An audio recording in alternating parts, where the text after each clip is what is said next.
नमस्कार बंधुरा चले आसलाम आरेकटी नतून भिडियो निये आपनादेर सामने। तो आज के नदीते एखन जानेन ठंडा पड़े गेछे बंधुरा, ताई आज के नदीर जन्य एकटी चार निये आसलाम। खूबई सुंदर एकटी चार, जेटा परीक्षा करले परे आपनारा बुझते पारबेन जे चारटार की रकम रेजाल्ट। विशेष करे जे नदीते रुई मृगेल एसब माछ थाके सेखाने चार करले आपनारा बुझते पारबेन जे की हारे चारे माछ भेरे। तो बंधुरा चलें आज के स्पेशली आपनादेर जन्य एकटी नतून चार निये आसलाम। चारटा आपनादेर करे देखाচ্ছি की की जिनिस लागबे সেই জিনিসগুলো আমি বলে দেব। আপনাদের সেই পরিমাণ মতন আপনারা নিয়ে নেবেন। সারা দিনের জন্য কতখানি চাল লাগবে।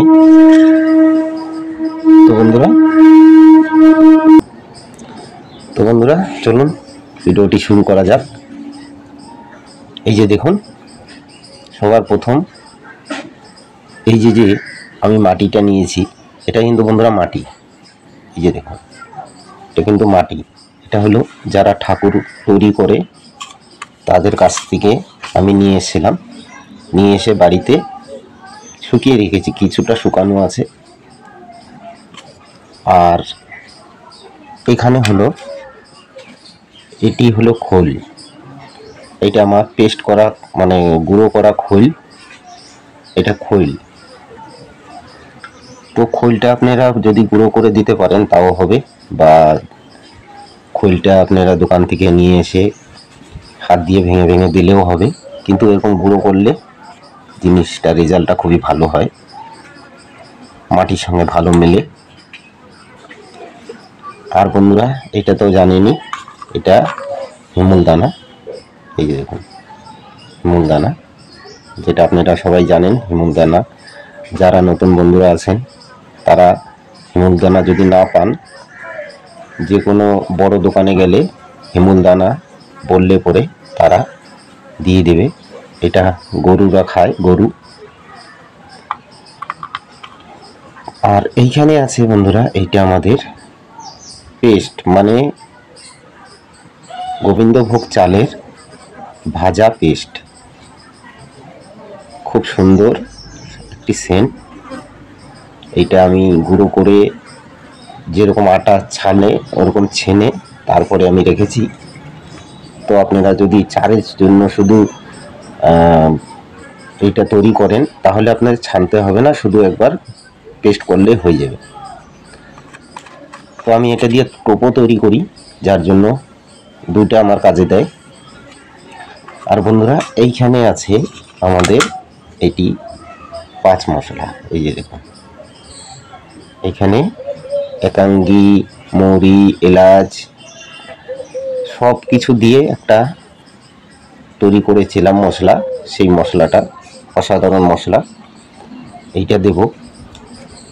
আর এখানে আছে এই যে মিষ্টি তো মিষ্টি চারটা পরে দেব। তো বন্ধুরা যদি আপনারা পারেন হিমুলটা না ভাঙলেও হবে, এরকম গোটা দেবেন, যতটা পারবেন একটু ছোট করে নেবেন এরকম। তাহলে কি হবে যে ফট করে মাটিতে মিলে যাবে। তো বন্ধুরা আমি আজকে এইভাবে চারটা কেন দেখাচ্ছি, নদীতে ছোট ছোট মাছ খুবই থাকে, আর যেখানে বেশি মাছ থাকে সব রকমই মাছ এসে ফটাফট চার খেয়ে চলে যায়। আর এটি চার খেয়ে চলে গেলে পরে বড় মাছ আর চারে ভেরে না, যার জন্য এই চারটি আপনাদের আজকে দেখাচ্ছি। কোনো মাছে খেয়ে যেতে পারবে না, মাছ আসবে চারে, ঘুরবে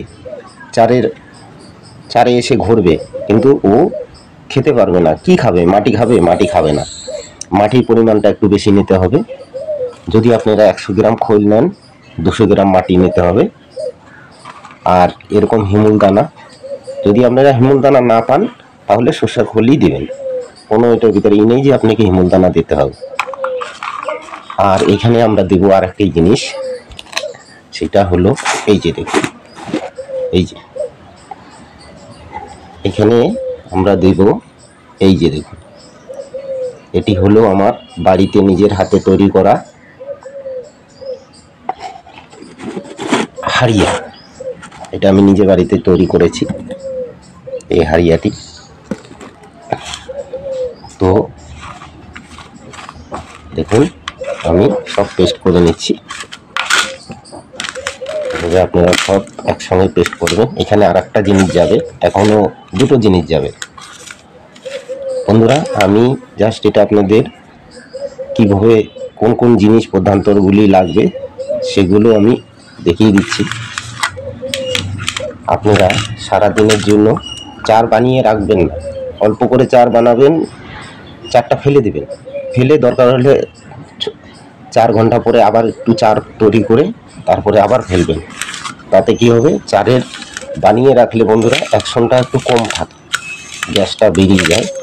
আর নতুন করে যদি আপনি বানান তাহলে খুবই ভালো রেজাল্ট হয়।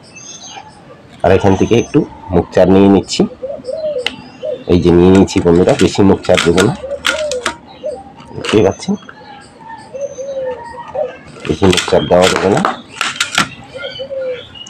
কারণ এমনি অসাধারণ সেন্ট হয়ে গেছে। এই যে দেখুন খুবই সুন্দর রেজাল্ট বন্ধুরা। এই চারে মাছ খুবই দ্রুত গতিতে ভেঙে, মানে মাছ আপনি ফেলবেন, ফেলার 10-15 মিনিট পরেই দেখবেন চারে মাছ ভেঙে গেছে, খুবই সুন্দর। বিশেষ করে নদীতে তো খুবই সুন্দর রেজাল্ট বন্ধু। এই যে দেখুন বন্ধুরা কত সুন্দর টোপ, মানে চারটি তৈরি হয়েছে। আপনারা যখন নদীতে ফেলবেন এরকম গোল্লা বানাবেন, এই যে দেখুন এইভাবে ফেলে দেবেন। তো বন্ধুরা আর একটি জিনিস যাবে, সেটি এই যে দেখুন, এটা নারকেল পচা, নারকেল পচাটা আমরা কিছুটা দিয়ে দিব। নারকেল পচাটা দিলে আর একটু বেশি সেন্ট হবে, জাস্ট কিছুটা দিয়ে দিব বন্ধুরা।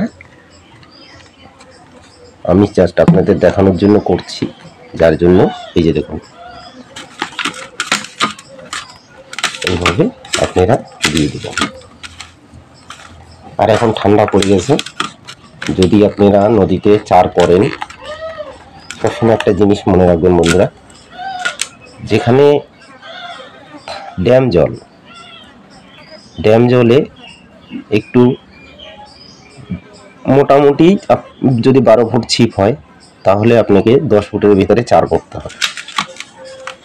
আর যদি একটু দেখেন স্রোত আছে, স্রোতে আপনি চারটা যদি এখানে চার করেন, ছিপ আপনাকে এখানে ফেলতে হবে, কারণ জলটা যদি এদিকে যায়, চারটা এখানে যদি করেন চারটা এসে এখানেই দাঁড়াবে কিন্তু বন্ধুরা। তো আপনারা যদি ভাষা খেলেন তাহলে মাটির থেকে মোটামুটি এতটা উপরে আপনারা খেলবেন, মাটির থেকে এতটা উপরে খেলবেন, কারণ ঠান্ডার সময় মাছ নিচে থাকবে, কিন্তু আপনার টোপটা যে এখানে আছে, টোপটা এখানে থাকলে পরে মাছ নিচ থেকেই আসে না, মাছটা সবসময় মাটির থেকে একটু উপরেই ঘোরে, তাহলে আপনার টোপটা নিতে ওদের সুবিধা হবে। তো এই দেখুন বন্ধুরা এইভাবে আপনারা মাখিয়ে নেবেন। বিশেষ করে যেখানে রুই মাছ আছে, রুই মাছের স্পেশাল চার এটি, একদম খুবই সুন্দর চার দেখতে পাচ্ছেন। আর যদি আপনারা এর সঙ্গে ভুসি অ্যাড করতে চান করতে পারেন বন্ধুরা, তাহলেও খুবই ভালো হয়, কিন্তু আমার কাছে ভুসি নেই, যার জন্য আমি এইভাবে করে রেখেছি। আর এটি খুব সুন্দর, খুবই সুন্দর রেজাল্ট দেয় বন্ধুরা। এই যে দেখুন আমার চার রেডি। এইখানে মাছ এটার সেন্টে চলে আসবে বন্ধুরা, এসেই শুধু ঘুরবে চারে। তখন আপনি টোপ ফেললে পরে টোপটাই খাবে, চার খেতে পারবে না। তো বন্ধুরা এইভাবে আপনারা তৈরি করেন, খুবই সুন্দর রেজাল্ট পাবেন। আর যে বন্ধুরা বলেছিলেন যে একটা বিশেষ চার দেখান, এইটা ঠান্ডার দিনে খুবই সুন্দর রেজাল্ট দেয় বন্ধুরা। এখন ঠান্ডা পড়ে গেছে, মাছ জানেন একটু কমই খায়। আর যদি আপনারা যেখানেই মাছ ধরতে যান না কেন, আগে যেরকম আমরা বড় কাঁটা দিয়ে মারতাম, এখন কাঁটার সাইজটা একটু ছোট নেওয়ার চেষ্টা করবেন, তাতে আপনাদের মাছটা বেশি হবে। আর যদি ভিডিওটি ভালো লাগে বন্ধুরা অবশ্যই লাইক করবেন, আর যদি পারেন তাহলে বন্ধুদের কাছে শেয়ার করুন। চলে আসবো পরবর্তী ভিডিও নিয়ে। তাহলে আজকে এই অবধি।